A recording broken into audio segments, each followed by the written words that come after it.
అంటే మన election conduct of election schedule ఒకసారి మళ్ళీ I would like to tell you so that దీని తర్వాత మిగతా డిస్కషన్స్ ఒక పర్స్పెక్టివ్లో వస్తాయి. సో ఈరోజు నోటిఫికేషన్ ఇచ్చిన తర్వాత నామినేషన్ ప్రాసెస్ స్టార్ట్ అయింది. ఆ నామినేషన్ అంటే మార్నింగ్ 11 నుంచి 3 వరకు ఈ రోజు నుంచి except public holidays nomination accept చేయడం జరుగుతుంది at the prescribed place.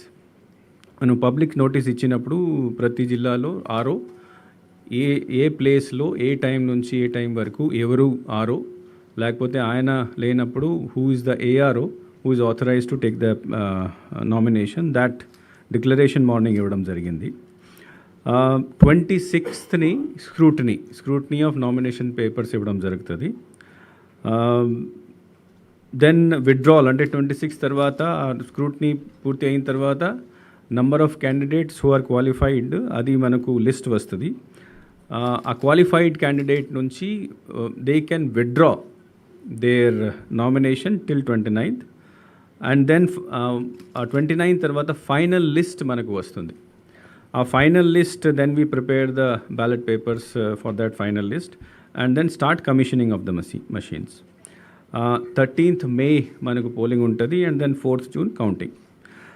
Now this is the basic schedule. ఆ షెడ్యూల్ అయిన తర్వాత పోలింగ్ రోజు because today in the notification timing of poll కూడా ఇవ్వడం జరిగింది. ఆ టైమింగ్ ఆఫ్ పోల్ అంటే మనకు ఎక్సెప్ట్ 6 అసెంబ్లీ కాన్స్టిట్యుయెన్సీస్ మిగతా అన్ని అసెంబ్లీ కాన్స్టిట్యుయెన్సీస్లో 7 AM to 6 PM అంటే 11 hours పోలింగ్ నడుస్తుంది. మార్నింగ్ 7కి స్టార్ట్ అయ్యి సాయంత్రం 6 గంటల వరకు పోలింగ్ నడుస్తుంది కంటిన్యూస్గా 11 hours టైం.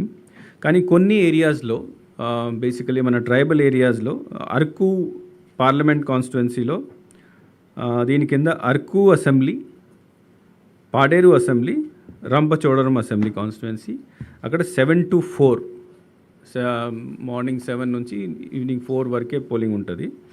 తర్వాత పాలకొండ, కురుపం, సాలూరు ఈ 3 కాన్స్టిట్యుయెన్సీలో 7 to 5.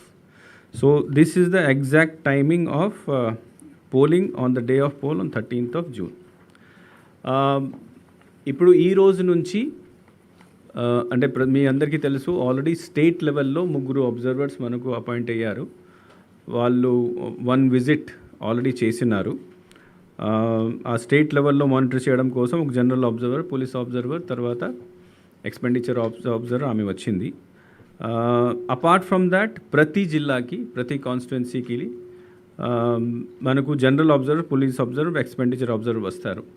సో మొత్తం 175 కాన్స్టిట్యుయెన్సీస్ కోసం మనకు 50 మంది జనరల్ అబ్జర్వర్స్ వస్తారు. సో ఒక్కొక్క జనరల్ అబ్జర్వర్ 3 to 4 కాన్స్టిట్యుయెన్సీస్ని చూస్తారు.